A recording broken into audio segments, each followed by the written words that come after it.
За 30% е зголемена продажбата, а за 70% пораснаа барањата за сервис на противпожарните апарати, потврдува дистрибутер во Штип за телевизија Стар.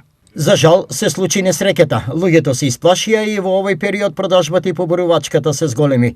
Добро работевме и претходно, но сега е повеќе од просекот. Изјави за телевизија Стар сопственик на штипска компанија, која се занимава со оваа дејност. Во однос на цените, нашиот соговорник вели дека тие се релативни и дека се зависи од каде потекнуваат апаратите. Јас исклучиво работам со апарати произведени во Грција и квалитетот е на високо ниво. Проблем со кинеските кои се поевтини, но на нив во случај на пожар нема гаранција дека ќе бидат ефикасни. Појаснува нашиот соговорник. Во однос на цената, противпожарните апарати во Штип се прават по 2700 динари за боци од 6 и 3400 динари за боци од 9 килограми.